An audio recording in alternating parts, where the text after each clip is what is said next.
Coucou tout le monde, c'est Aimé, bienvenue sur la ruche. Aujourd'hui, nouvelle vidéo très attendue, présentation d'une liste Vanguard. Donc c'est un détachement que j'ai pas mal testé depuis 4 semaines pré-Dataslate et puis ensuite avec la Dataslate, j'ai continué sur cette flotte ruche parce qu'elle me semblait avoir des outils intéressants dans cette nouvelle méta, outils que je vais vous présenter dans cette vidéo ainsi que la liste en elle-même. Le détachement Vanguard, c'est le détachement rapide, agressif, qui joue plutôt sur le corps à corps, qui a des options de létalité accrue via le Battle Shock, et plein d'options de choix en fait, qu'on peut soit offrir à son adversaire, soit de choix que nous on peut s'imposer. Donc c'est un détachement qui a tendance quand même à valoriser pas mal la maîtrise du jeu et la connaissance de son armée. C'est un détachement que moi j'aime beaucoup parce que j'ai toujours trouvé très bien, il est très agressif, il est très sympa. La difficulté c'est qu'avant on n'était pas plus létal que les autres armées, donc on allait vite au corps à corps pour finalement faire peu de dégâts et mourir. Maintenant il faut revoir ça avec un nouvel œil, et notamment au regard des ajouts de la data slate, qui nous permettent désormais d'avoir une létalité plus que correcte, et donc qui permettent de jouer pleinement ce jeu un petit peu agressif et un petit peu sournois qui est proposé par ce détachement.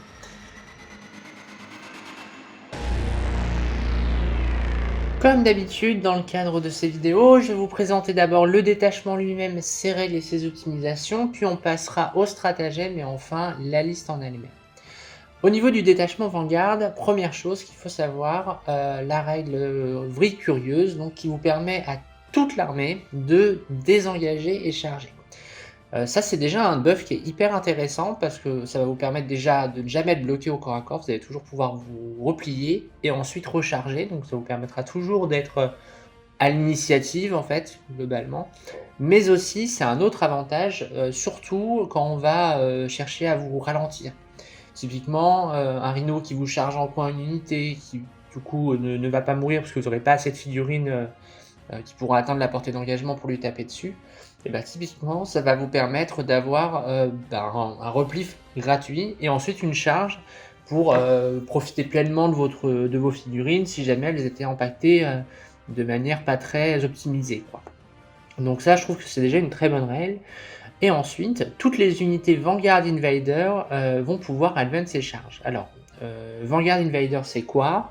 Alors, ça concerne le prince volant. Le prince volant qui, quand il rejoint une unité de guerriers, transmet son mot-clé à l'unité, donc les guerriers peuvent advance ses charges. On a aussi les gargouilles, tout ce qui est Lictor, Neurolictor, le parasite de Mortrex, le Maloc, le Trigon. On a aussi les Raveners, les Von Ryan Leaper et les Genestealers. Donc toutes ces unités-là, globalement, c'est des unités qui vont au corps à corps, donc globalement, quasiment toutes les unités de corps à corps létales peuvent advance et charge dans ce détachement, donc c'est quand même un très bon up, hein, parce que clairement, gagner une advance et charge, c'est très intéressant. Pour l'adversaire, c'est pas simple à appréhender, parce qu'il doit considérer une advance possible à 6. Donc ça c'est quand même très bien, et c'est pas quelque chose qu'on déclenche, donc on peut tout à fait tenter l'advance, voir ce qui se passe, et en fonction du résultat, adapter son plan de jeu. Donc c'est ce qui permet à la flotte ruche d'être extrêmement nerveuse, d'être assez agressive, et en plus de profiter de certaines unités qui ont des très bons mouvements, je pense notamment à Von Ryan ou Raveners. Donc en ça c'est vraiment pas dégueu du tout. Ensuite, au niveau dernière règle, c'est le Vanguard Prime qui permet au Death Sleeper d'être le Warlord. Alors ça initialement c'était pas ouf, ça servait à rien d'ailleurs. Objectivement maintenant c'est pas dégueu au regard des missions secrètes, parce qu'il y a une mission secrète notamment qui demande à votre seigneur de guerre de contrôler en fin de partie l'objectif adverse, et en ça, on verra dans ce détachement, on a des facultés de repartir en réserve, donc mettre un parasite de Mortrex ou même un Death Sleeper dans l'espèce en seigneur de guerre, ça va vous permettre de potentiellement le renvoyer tour 4, arriver potentiellement tour 5, enfin prévoir son coup, pour ensuite essayer de récupérer l'objectif. Donc ça c'est vraiment quelque chose qui peut être utile si le style de jeu de mission secrète est intéressant pour vous. Alors, est-ce qu'on prendra cette mission secrète, ou bien souvent ça demande quand même un PC pour être envoyé, un PC pour rapid ingress ou tenter une charge à 9? Bon, c'est quand même assez compliqué de mon point de vue, mais c'est possible, donc ça peut être en tout cas un truc à étudier. Ensuite, au niveau des optimisations, on en a 4. La première, c'est le terrain de chasse, donc qui vous permet, vous donnez ça à une unité tyrannide, et en gros, chaque fois que votre adversaire va arriver des réserves, et beh, sur un 2+, il aura un test de battle shock. Et ça, c'est extrêmement bon parce qu'en fait, ça va vous permettre de déjà, désactiver toutes les actions potentiellement que votre adversaire va faire avec des arrivées en renfort, des téléportomeurs, des locus, ce genre de choses. Ça va être rendu beaucoup plus aléatoire pour votre adversaire, parce qu'un test de battle shock, bah, en fait, qui n'est pas relançable dans ce cadre-là, bah, c'est quand même, quelque chose d'intéressant. Et également, bah, ça peut vous si vous avez battle shock l'unité, bah, en fait, à votre tour, puisque l'adversaire sera battle shock en général sur son tour, bah, ça va durer jusqu'à votre prochain tour et donc vous pourrez avoir, des plus-1 bless qui s'additionneront, ce genre de choses. Donc cette optimisation est vraiment très bien parce qu'elle vous permet vraiment de, entre guillemets, «déstabiliser» le jeu, de secondaire adverse et notamment, même s'il part en fixe, bah, ça peut être très dur, notamment un joueur tyrannique qui voudrait, capitaliser sur ses Raveners, par exemple, pour faire des actions. Un Ravener, c'est un commandement de 8, s'il n'est pas à portée de synapse, ça peut très, très vite servir à rien, donc je trouve que cette amélioration est vraiment très bien. Dans un détachement où on a envie de battle shock le plus de gens possible, c'est loin d'être anecdotique. Ensuite, on a la Caméléonide, donc c'est une protection qui va se mettre sur un personnage Vanguard Invader, donc soit un Tyrannide Prime, soit un Broodlord, soit un Parasite, soit un Prince Volant. Moi, je trouve que le mieux, c'est le Prince Volant, et vous allez avoir la règle Stealth, donc la discrétion, -1 à la touche, au tir, et à la fois le couvert en permanence. C'est intéressant, notamment sur le Prince Volant, je trouve, parce que ça lui donne une vraie résistance. En revanche, si vous le mettez sur un personnage qui est leader, à ce moment-là, c'est l'unité du porteur qui aura juste le couvert, vous n'aurez pas le stealth. Donc c'est quand même un peu dommage, je trouve.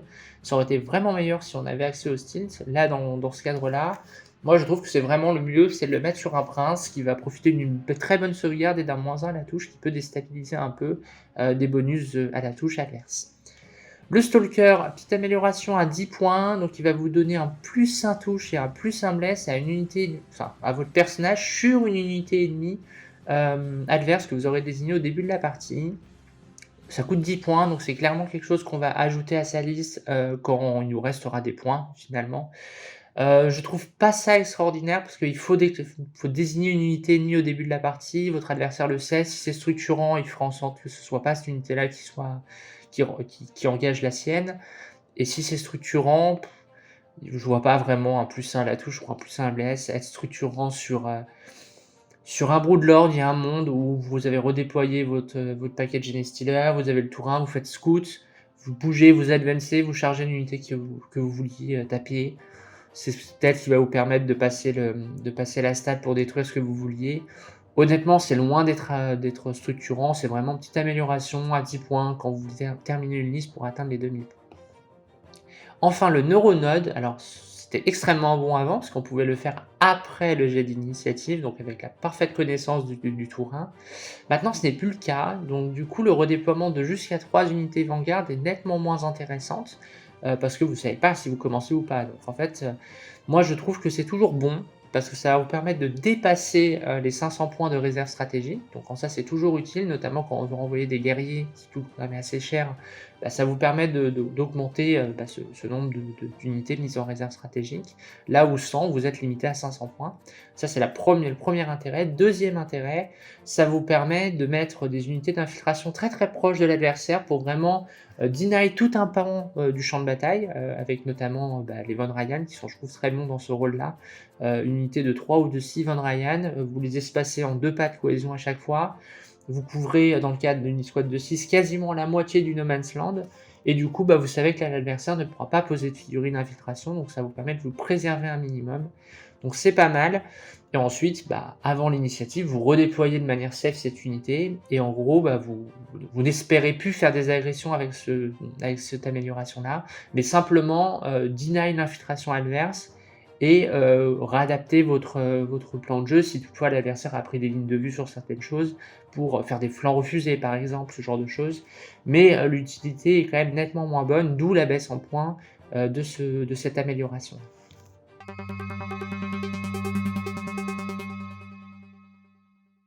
On poursuit l'étude de ce détachement avec les stratagèmes au nombre de 6. Le premier d'entre eux, c'est l'attaque surprise. Ça va vous permettre de sélectionner l'une de vos unités Vanguard au moment de tirer ou de taper, et une autre unité ennemie qui aura un test de Battle Shock à faire. Si ce test est raté, vous aurez non seulement de base un +1 à la touche pour lui taper dessus, mais en plus de ça, si le test de Battle Shock est raté, vous aurez également un +1 à la blesse. Donc c'est quand même une source de létalité assez intéressante pour juste avoir un +1 touche, avec des guerriers qui touchent à 3 de base, reroll les 1, c'est quand même très très stable. Les Von Ryan pareil, c'est quand même très utile. Ça c'est l'utilisation de base, générer un test de Battle Shock et augmenter un peu la létalité ou beaucoup la létalité de son unité, c'est quand même très bien. L'autre utilisation, et c'est là que je trouve que ce stratagème est vraiment exceptionnel, c'est que quand vous lisez bien le texte, vous devez sélectionner l'une de vos unités qui ne s'est pas encore activée en gros, et vous allez sélectionner une autre unité ennemie sans condition d'état ou de portée, ce qui veut dire que vous n'êtes pas du tout obligé de sélectionner l'unité sur laquelle vous allez taper. Et par conséquent, vous allez parfaitement pouvoir faire générer des tests de Battle Shock à l'adversaire, et l'adversaire, s'il les rate, il sera Battle Shock à la fin de son tour, ce qui veut dire qui ne pourra pas scorer des Storm Hostile Objectives, des capturer l'avant-poste ennemi, ou même parfois des secondaires de scoring à base de engager sur tous les fronts qui demandent à ce que l'unité ne soit pas Battle Shock.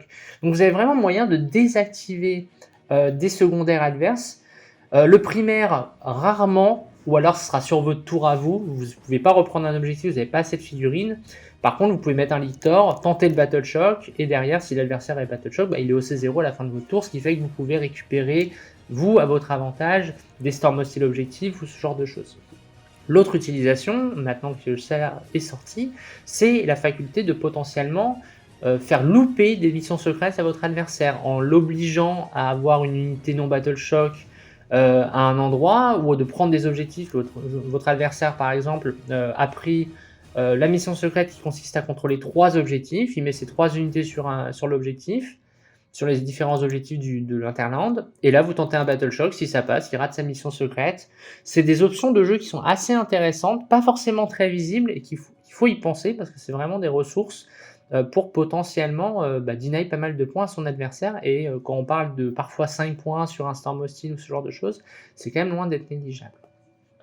Deuxième stratagème, les bêtes assassines. Donc ça vous permet tout simplement à une unité Vanguard Infanterie d'obtenir la règle précision. Donc ça va vous permettre de sniper les persos avec vos guerriers, avec vos Von Ryan, avec vos Genestealers. C'est très intéressant parce que déjà c'est une option de jeu hyper intéressante dans la mesure où les leaders dans cette version sont extrêmement structurants. Donc pouvoir taper les leaders avant de taper sur les gardes du corps, c'est quand même hyper intéressant.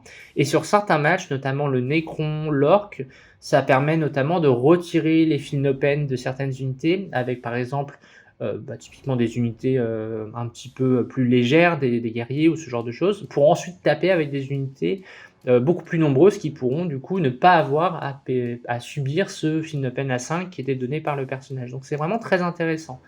Moi je trouve que la bonne stratégie, c'est d'envoyer principalement un Lictor pour être sûr d'essayer de tuer le personnage avant, et ensuite essayer de péter l'unité sans avoir recours à ce stratagème. Mais l'utilisation de celui-ci est quand même intéressant, et également très intéressant dans le cadre de personnages qui tapent extrêmement fort, notamment les Chaos Lords ou les Capitaines Space Marine, qui sont pas spécialement résistants, mais qui tapent extrêmement fort. Et donc du coup, pouvoir les tuer avant de devoir tuer l'unité de base qui elle tape un peu mais pas forcément hyper fort, c'est aussi une ressource qui est intéressante à avoir. Donc en tout cas ce stratagème est situationnel, mais il est parfois très intéressant en fonction des match-ups.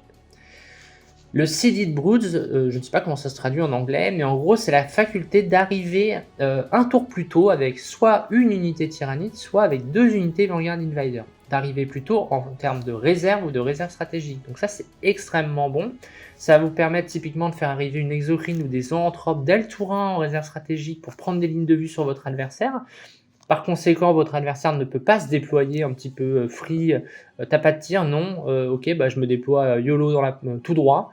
Vous avez le T1, hop, vous redéployez vos zoanthropes ou votre exocrine et vous pouvez tirer dessus directement. Donc ça c'est quand même très intéressant. L'autre avantage excellent aussi, c'est avec des gargouilles. Vous avez le tour 1, votre adversaire est très mécanisé, et vous faites vos gargouilles et vous faites un rideau devant lui. Ça équivaut à une FEP à 3, vous faites une FEP à 9, vous tirez vous avancez de 6, vous vous retrouvez à 9 moins 6, 3 de lui. Donc vous pouvez complètement bloquer le passage de certains véhicules grâce à ça. C'est relativement intéressant, moi je trouve que c'est vraiment pas mal du tout comme stratagème pour pouvoir faire des pièges ou ce genre de choses. Donc ce stratagème est vraiment en opportunité en fonction de si votre adversaire a ou non un déploiement un peu agressif, vous pouvez le sanctionner. L'autre utilisation qui est intéressante, c'est qu'on a très envie maintenant de jouer des zoanthropes avec un neurotyran, et votre neurotyran est quand même assez structurant dans le cadre de l'ombre dans le warp, donc potentiellement le mettre en fait pour accéder à des lignes de vue que vous souhaitez, et ensuite tirer dès le tour 1, et ensuite à la fin du tour adverse, vous en allez en fait, c'est quand même assez cool parce que ça va vous permettre en fait d'avoir l'ombre dans le warp au tour adverse en fait, et donc ça c'est pas mal dès le tour 1, donc il n'y a pas de taxe entre guillemets de devoir mettre son neurotyran en réserve. Donc en ça c'est plutôt pas mal, ça vous permet, en gros si vous n'avez pas l'initiative, ce qui est le risque, c'est que votre adversaire vous rush, et en fait vous devez encore attendre un tour supplémentaire pour faire l'ombre dans le warp, parce que votre neurotrope ne serait pas sur table. Avec ça vous pouvez le faire arriver directement à votre tour, et donc de générer un ombre dans le warp au tour 2 adverse en cas d'initiative de sa part. Et ça c'est quand même assez intéressant, il faut l'avoir en tête au regard du up assez impactant qu'ont eu les zoanthropes dans cette version. Ensuite, on a le mouvement réactif, donc le Hyper Sensory, qui vous permet de rebouger jusqu'à 2 unités Vanguard Invader ou une unité Tyrannide Infanterie. Quand l'adversaire arrive dans vos 9 pas, vous pouvez rebouger 2 jusqu'à 6 pas. Donc ça, c'est très intéressant pour changer la géométrie de la table, soit en vous éloignant, soit tout simplement en vous avançant aussi dans certains cas. Hein. Quand votre adversaire ne peut pas vous charger parce qu'il a un monstre ou quoi que ce soit, il s'avance, hop, vous pouvez passer pour vous rapprocher, pour gêner, pour augmenter, en fait, changer la géométrie de la partie, ça s'appelle tout simplement. Et ça vous permet de faire des pièges ou ce genre de choses. Alors il est quand même assez cher, 2 PC, donc il faut vraiment l'avoir anticipé. C'est la raison pour laquelle je pense qu'il faut jouer avec de la récupération de CP dans ce détachement, on le verra tout à l'heure dans la liste, parce que c'est hyper intéressant d'avoir cette faculté, d'avoir ces 2 voire 3 PC au tour adverse pour pouvoir piéger votre adversaire dans ses mouvements. Ensuite, on a le chasseur invisible. Alors ça, c'est pareil, c'est excellent. Ça va vous permettre tout simplement d'avoir un lone opérative à 6 pas sur une unité qui est déjà lone opérative. Et si l'unité n'est pas lone opérative, ce sera à 18 maintenant que la data slate est passée par là. Alors, c'était extrêmement bon avant, parce que mettre des guerriers lone-up, c'était extrêmement fort. Maintenant, c'est 18, et ces 6 pas de plus, objectivement, change pas mal les choses, parce que on est quand même plus sur la même géométrie. L'adversaire 18, il a juste besoin d'être à 24 et de bouger de 6 pour pouvoir vous tirer dessus.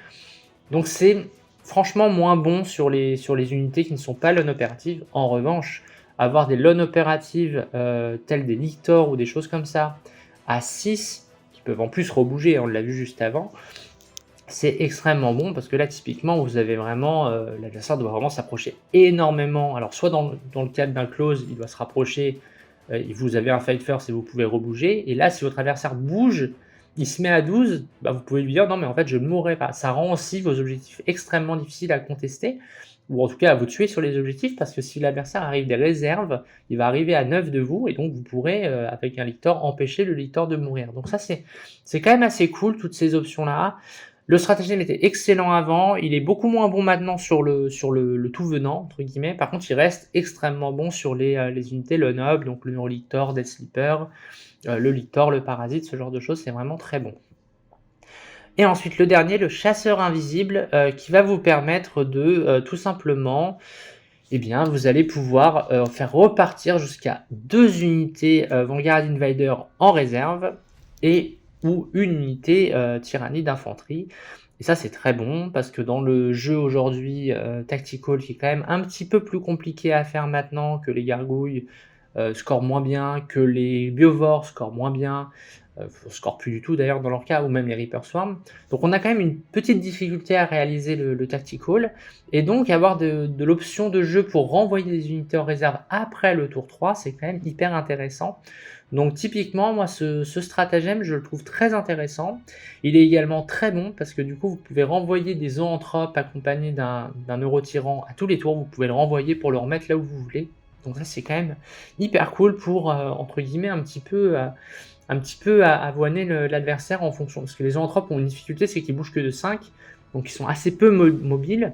Donc par contre, le fait de pouvoir les renvoyer à la fin pour reprendre une ligne de vue à chaque fois sur ce qui vous intéresse, c'est vraiment pas inintéressant. Donc autant en létalité, ce stratagème est bon, et il est également très bon également en termes de capacité de scoring. Donc on a vu les 6 stratagèmes, on est clairement dans 6 stratagèmes qui sont bons, ce qui veut dire qu'on va avoir besoin de nos PC, et donc vos PC sont extrêmement structurants dans ce détachement, donc c'est très important d'avoir de la ressource de récupération de PC. Raison pour laquelle je pense que le jeu Maelstrom Tactical est plutôt intéressant, parce qu'au pire, vu que c'est plus dur, potentiellement on va récupérer un peu plus de points de commandement, et on est dans un détachement où les lictors sont extrêmement bons, et je me permets de vous rappeler que les lictors permettent une récupération des points de commandement, et en ça, c'est quand même hyper cool, parce que vous allez pouvoir vous approvisionner en tuant les personnages adverses, donc ça c'est vraiment très chouette. Et ensuite, on a tous les stratagèmes un petit peu utilitaires, que ce soit l'arrivée un tour plus tôt, le remouvement, le lone-up, ou même le retour en réserve. Donc c'est quand même très très bien. Mention spéciale pour moi à Surprise Assaut, qui permet un test de Battle Shock et qui du coup débloque pas mal de contre au scoring adverse. Donc ça, je trouve que c'est vraiment très bien. Mis en plus de l'amélioration qui génère des tests de Battle Shock quand l'adversaire arrive des réserves, ça peut vraiment dissuader fortement un adversaire de jouer en Phoenix, notamment à base de téléportomeurs ou ce genre de choses qui peuvent être faites principalement par des unités de scoring, donc assez peu en commandement assez peu haut. Et donc du coup, l'handicapé pas mal s'il commence à être Battle Shock sur son propre tour.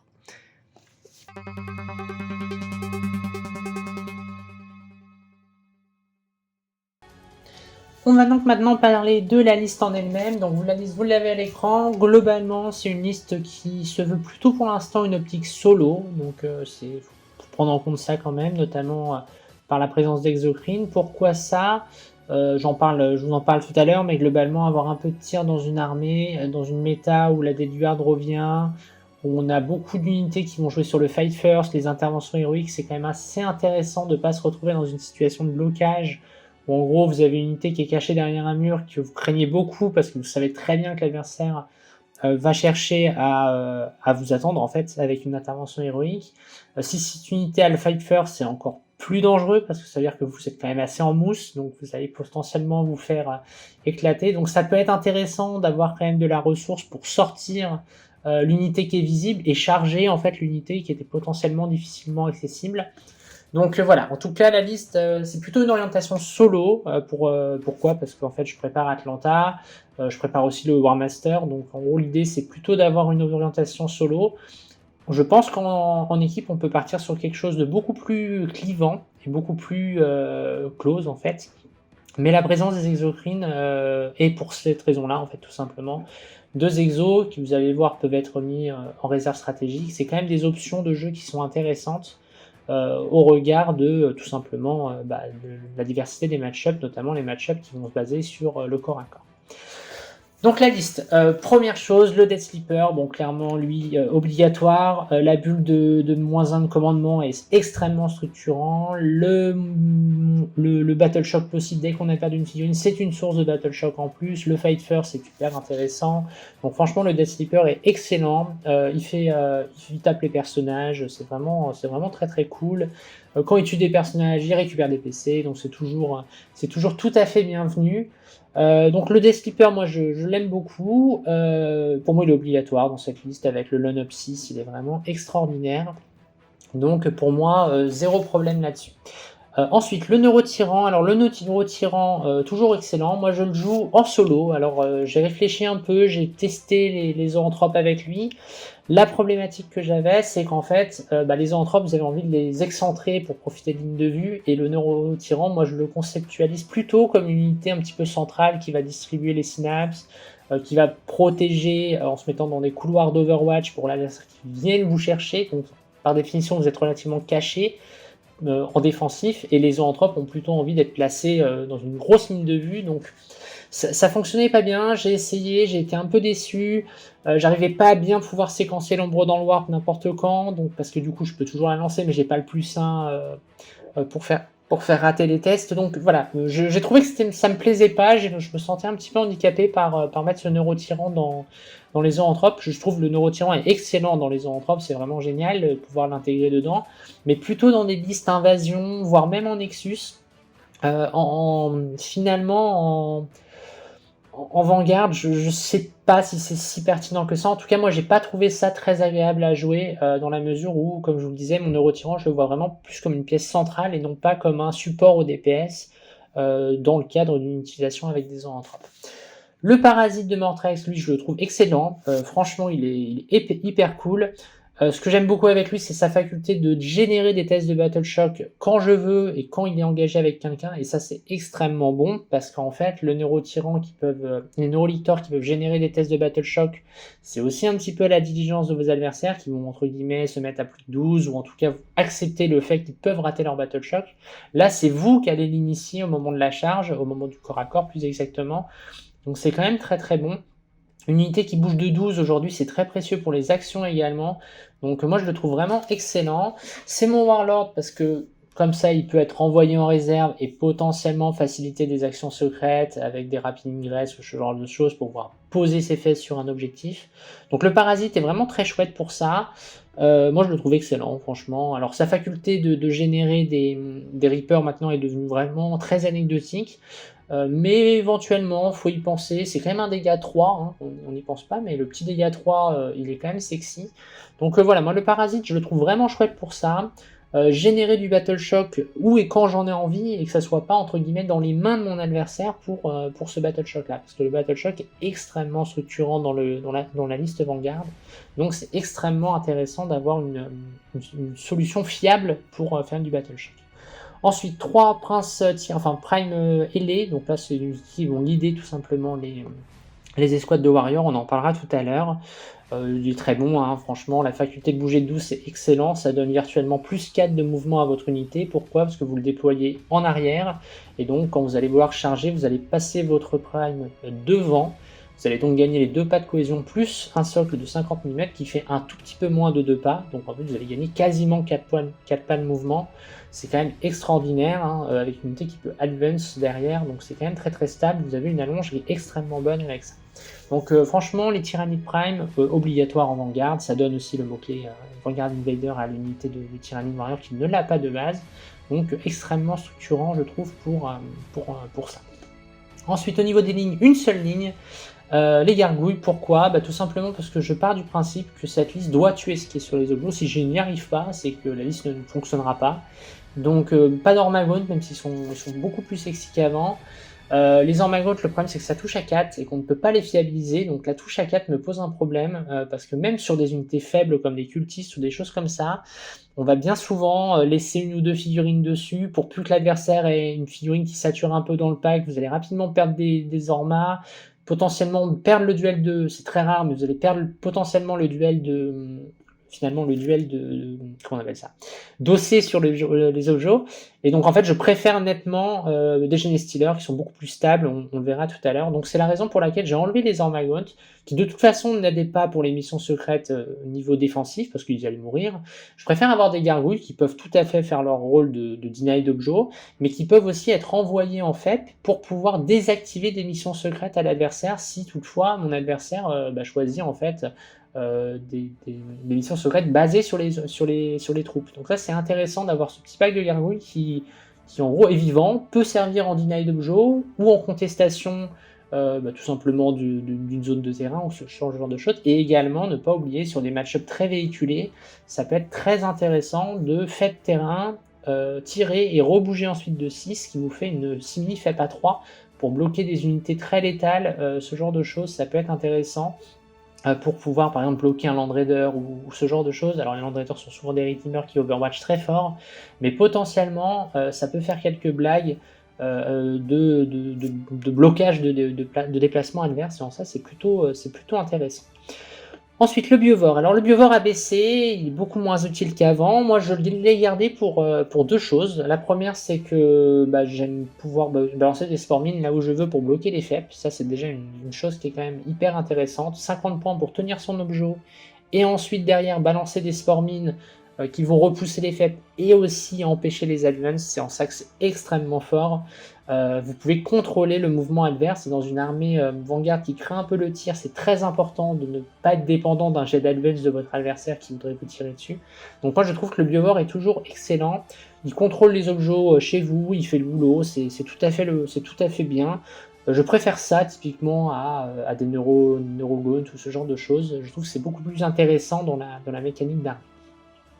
Ensuite, les exocrines. Alors les exocrines, moi je suis pas trop fan. Pourquoi? Parce que de base, c'est une unité qui est aléatoire. Elle va toucher à 3, des 6 tirs. Alors plus 3, certes, maintenant force 9, c'est très bien. L'ennui, c'est que si l'adversaire est à couvert, il aura bien souvent une sauvegarde. Si l'adversaire est nombreux, vous n'allez pas faire grand chose. Si l'adversaire est trop élitiste, il va souvent y avoir des invus. Bon, après, retirer un custo, retirer des thermis, c'est toujours bon. Mais la présence de 2 exocrines, notamment avec le stratagème qui permet d'arriver T1, déjà empêche votre adversaire de déployer un peu YOLO dans la pampa, parce que il se dit, sinon, dès le tour 1, vous pouvez potentiellement faire arriver une exocrine pour lui tirer dessus. Moi, j'ai beaucoup utilisé j'ai joué une exocrine dans ma précédente liste, près Data Slate, et je trouvais que l'exocrine était vraiment très intéressante pour ça, pour donner de la réaction dès le tour 1, de prise d'angle de tir, etc. Donc ça, je trouvais ça très bien. La problématique que j'avais avec cette exocrine, c'est que malheureusement, des fois, elle est complètement décevante sur l'aspect l'aspect cadence, et donc du coup, vous employez une exocrine en vous disant, voilà, je vais tuer les 5 Space Marines sur l'Ojo, et malheureusement, en fait, vous n'y arrivez pas parce que vous faites un pauvre 1 en cadence, et malheureusement, il va rester une figurine qui prendra l'Ojo, et votre exocrine aura tiré pour pas grand-chose, finalement. Là où je les trouve intéressantes, en revanche, c'est cette faculté de sanctionner des unités qui auraient des fight first, qui ne pourront pas se mettre dans des positions entre guillemets un petit peu safe. Et la méta est quand même très orientée vers du fight first aujourd'hui, avec l'intervention héroïque, etc. C'est quand même très utile d'avoir ces 2 unités qui offrent quand même du tir un petit peu vénère, en plus d'avoir un OC4. Donc il ne faut pas oublier, le OC4 des exocrines est quand même très chouette pour permettre justement de conserver des objectifs ou ce genre de choses. Après, attention, les exocrines, évidemment, ne désengagent pas. Enfin, désengager charge, ça nous fait une belle jambe, mais elles ne peuvent pas désengager et tirer. Donc, du coup, c'est une unité qui va avoir, entre guillemets, certaines difficultés à être placée, parce qu'il ne faut surtout pas qu'une adversaire vienne les cliquer. Après, dans la mise, vous avez des outils pour, entre guillemets, vous sortir du clic d'une exocrine, mais elle ne tirera pas pendant un tour, c'est à peu près certain. Ensuite, on passe aux Genestealers. Alors, les Genestealers, déjà, j'aime beaucoup ces figurines. Ces nouvelles figurines sont vraiment excellentes. Je me languissais de les jouer. Je les trouvais très décevantes après leur perte de la reroll complète des blessures. Aujourd'hui, maintenant qu'elles peuvent avoir en force 5, qu'ils peuvent avoir force 5 et plus un bless dès lors que l'adversaire est Battle Shock, on obtient une unité qui est extrêmement létale sur l'infanterie. C'est hyper vénère. Vous pouvez vraiment tuer à peu près n'importe quoi pour le coup en points de 75 points. Vous gagnez tout au duel quasiment. Vous avez un mouvement scout qui vous permet de vous placer directement. Vous avez ensuite une advance charge permanente. Vous avez 2 PV, 1 vue à 5. Donc même là, l'adversaire doit mettre une vraie ressource pour les tomber. Ils sont vraiment très bons, je les trouve vraiment excellents. C'est des figurines qui sont très indépendantes parce qu'ils n'ont pas besoin de stratagème, parce qu'elles touchent à 2 de base, reroll les 1, et si l'adversaire est sur un objectif, vous avez une reroll des 1 à la blesse. C'est une unité qui est extrêmement bonne parce que si vous la synergisez bien, vous pouvez franchement affaiblir sacrément un Rhino, tuer littéralement une unité d'infanterie de 10 figurines à 1 PV ou des escouades de 5 Space Marines sans aucun problème.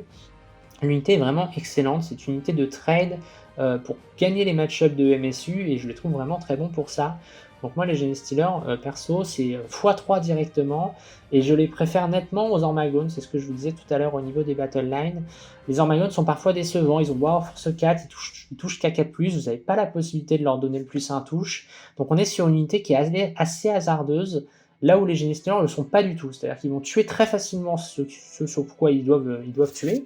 En revanche, ils vont être décevants sur de l'an du 12 ou des choses comme ça, c'est normal, mais vous serez rarement déçus d'un paquet de Genestealers. Donc en ça, moi je les trouve quand même vraiment chouettes pour ça. Donc Genestealers x3, l'unité de scoring et de létalité par excellence, donc moi c'est x3 direct, et en plus l'unité tabasse, donc ça va très bien dans ce détachement là. Ensuite, 2 lictors. Alors les lictors, pareil, c'est une unité qui est très bonne en vanguard parce qu'elle a la faculté d'avoir un run-up à 6 et ça, bon, c'est excellent, il y a pas à dire. Vous avez un fight first, donc c'est aussi une unité qui est gênante pour l'adversaire dès lors que vous pouvez faire des interventions héroïques. L'adversaire ne peut pas envoyer 5 marines, voire même un petit personnage dans une unité peut se faire tuer parce que le fight first est quand même assez dangereux sur une unité qui peut avoir assez facilement de la force 8. On est rapidement sur du 2+2+, derrière on tape rapidement sur l'invu.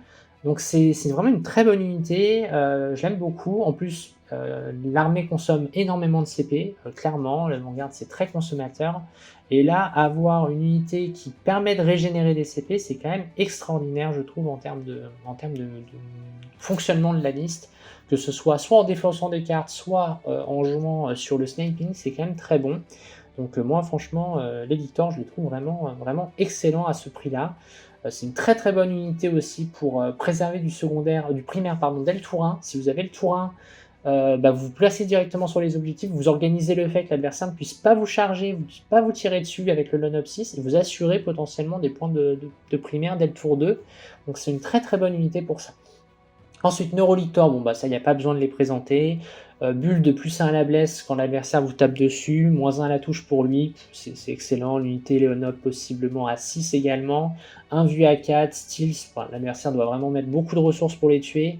Donc ils sont excellents, par contre ils sont extrêmement structurants dans cette liste. Donc là il n'est pas question de prendre le risque de les perdre parce qu'ils sont vraiment extrêmement précieux, c'est votre létalité qui en dépend, donc c'est très important de les préserver au maximum et de vraiment les jouer avec doigté pour surtout pas les envoyer mourir bêtement face à votre adversaire. 3 Raveneurs, là on est clairement dans l'unité de scoring, la faculté de pouvoir être envoyé en FEP à tous les tours, c'est extrêmement intéressant pour pouvoir tout simplement faire des actions d'opportunité. Et ensuite, l'unité tape prem, très forte, donc là aussi l'adversaire, il faut faire vraiment attention, parce que si vous chopez capturer l'avant-poste ennemi et que vous arrivez à être déjà placé sur table, vous allez pouvoir bouger de 10 plus une advance plus une charge. Et j'aime autant vous dire que si vous êtes buffé, même pas réellement très fort, mais juste avec une force 6, vous allez avoir quelque chose qui tabasse vraiment très fort. Vous pouvez toucher à 2+ pour un CP. Vous avez une full reroll des blesses, donc la PA-1 est un peu décevante, mais clairement on est dans une unité où l'adversaire ne peut pas laisser 10 cultistes sur un objectif, parce que vous pouvez le tuer sans aucun problème à partir du moment où vous êtes arrivé en rapid ingress. Donc l'unité est vraiment excellente pour ça. Je trouve qu'ils sont très bons les Raveners, ils pêchent simplement par leur PA-1, mais on leur pardonne parce que franchement la full reroll c'est quand même très très agréable. Ensuite, on a les 3 packs de 6 Warriors. Là, on est dans la puissante brute. C'est une unité qui est extrêmement létale, probablement l'unité la plus létale du Codex Tyrannide en rapport qualité-prix au corps à corps. Moi, je le trouve excellent. Donc, clairement, les Warriors, c'est la puissance brute. Quand l'adversaire va placer des Terminators, des packs de Marines avec des Finopen ou ces choses comme ça, vous allez avoir du mal à les sortir avec des unités qui ont du MSU, en fait, du MSU, 5 Stealers, ce genre de choses. Donc avoir 3 packs de Warriors, c'est quand même très bon pour pouvoir les engager sur les grosses cibles adverses. Et clairement, on est sur une unité qui, une fois synergisée, tombe quasiment tout. On est vraiment dans quelque chose qui tape très très fort. Donc moi, les guerriers tyranniques, je les trouve vraiment excellents à ce prix-là. Ils sont pas chers, ils sont pas très résistants, mais alors par contre, ils tartinent vraiment. Et la faculté de pouvoir potentiellement full reroll les blesses en permanence, vous n'avez même pas besoin d'avoir une cible Battle Shock pour être réellement opérant. Donc ça, c'est quand même excellent. Le puissant en force leur fait vraiment extrêmement du bien pour pouvoir taper tout ce qui gravisse, armure Terminator, etc. C'est vraiment excellent. Donc ouais, les Warriors sont excellents. En termes de puissance brute, c'est vraiment une unité que quand vous l'engagez, vous êtes rarement déçu du résultat. Et ça manquait vraiment aux Tyrannides auparavant, donc c'est vraiment très cool d'avoir du guerrier impactant. Et ensuite, on va terminer par 3 Von Ryan Leapers. Alors eux, je les jouais initialement par 6. Je les ai baissés à 3 parce que maintenant qu'il n'y a plus le redéploiement, l'unité n'a plus la même puissance qu'elle pouvait avoir au tour 1 en cas d'initiative.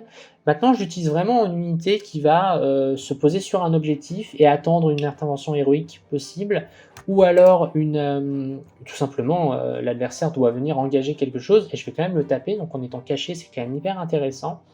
Donc la petite unité est vraiment pas mal. C'est aussi une unité qui s'infiltre et qui peut potentiellement se replier ensuite, passer le up, etc. Donc on est quand même dans une unité qui peut être poser sur table de manière un petit peu offensive. De toute façon, si l'adversaire vous charge, vous taperez avant. Alors vous taperez pas avant, si vous tapez sur des terminators ou des choses comme ça, il va rien se passer, hein, évidemment.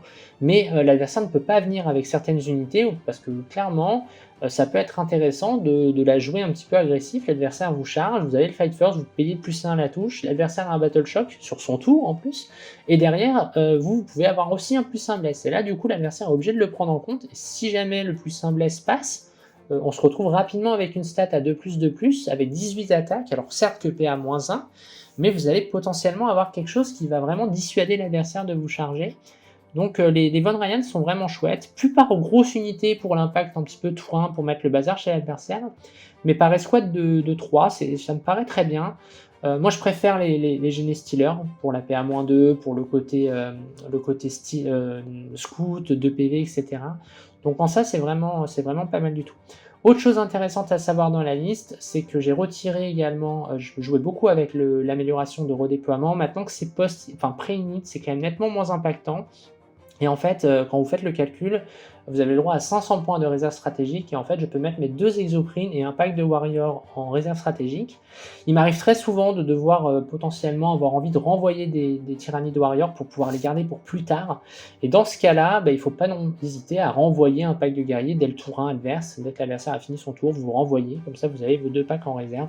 Ça coûte un PC, mais objectivement, c'est dans les cas où vous avez besoin de renvoyer 2 packs en réserve, déjà c'est pas toujours le cas, des fois il n'y a pas besoin de renvoyer 2 packs, un seul suffit, et donc du coup vous n'avez pas besoin de PSPC, donc ça peut être toujours intéressant de procéder de cette manière-là. Donc moi je trouve que la liste là s'harmonise bien. On a des choix en cas de liste très agressive, on a de quoi y répondre tout de suite. En cas de liste plutôt orientée sur du fight first, on a également de quoi y répondre avec les exocrines. Et à l'inverse, sur des match-up entre guillemets beaucoup plus trade, on a aussi beaucoup d'unités, on a quand même 22 unités qui peuvent répondre à l'adversaire, donc ça c'est quand même assez cool.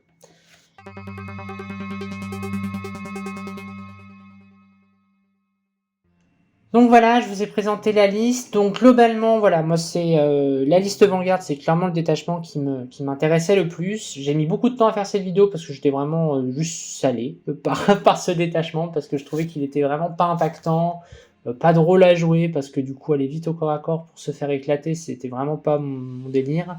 Je trouvais qu'Invasion était limite plus fort en termes de corps à corps.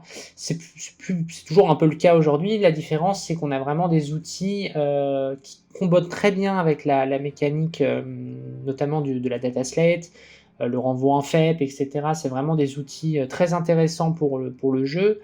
La méta qui s'est aussi pas mal, entre guillemets, adoucie pour le Vanguard, et beaucoup moins de tireurs loss, ce genre de choses.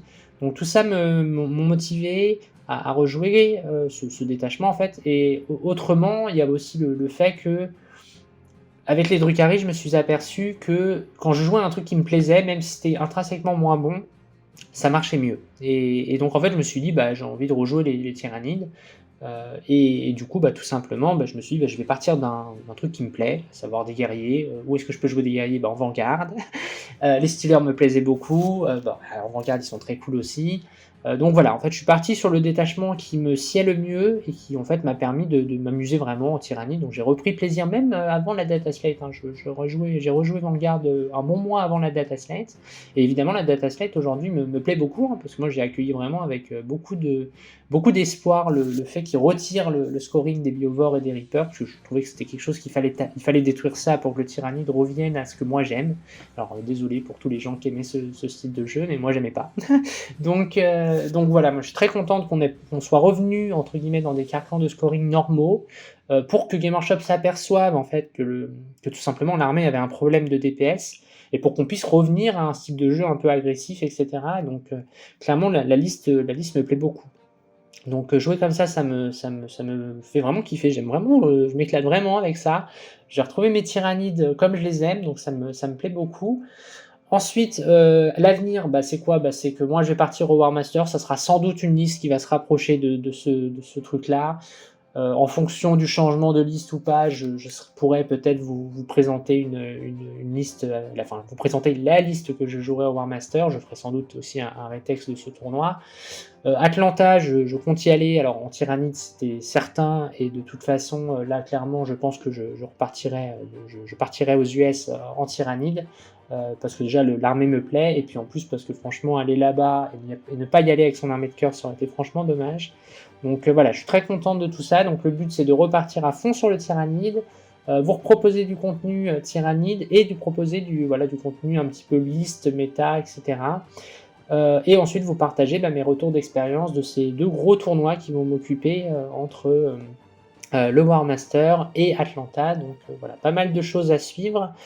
Donc j'espère que ce petit avant-goût vous plaira. Je n'ai aucun doute sur le fait que les gens qui suivent la chaîne me suivent aussi principalement pour les Tyrannides. Donc les gens sont sans doute très contents de me voir revenir en Tyrannide. La suite me paraît aussi bien alléchante, de vous présenter un petit peu ce retour d'expérience War Master, qui va quand même être un tournoi de dingue, avec 400 joueurs je crois, et ensuite l'expérience à Atlanta qui va, à n'en pas douter, être franchement extraordinaire. Donc voilà, tout ça me hype bien, le Tyrannide me plaît beaucoup comme il est aujourd'hui. Il n'y aura pas de vidéo sur l'analyse de la dataslate, parce que clairement, je pense que tout le monde a à peu près vu ce qui se passait. J'en ai parlé un peu dans cette vidéo. Globalement, ça me paraît pas franchement utile de faire une vidéo que là-dessus. Donc voilà, j'espère que cette vidéo-là de reprise du Tyrannide et de présentation de Vanguard, il y a beaucoup de gens qui m'ont demandé cette vidéo, donc je pense qu'ils seront ravis. Moi, je suis très contente de le faire dans des conditions de kiff optimales pour ce qui est de l'armée Tyrannide. Voilà. Et bien écoutez, je vous fais des gros bisous, à très bientôt, et je vous dis bisous les amis, bye bye.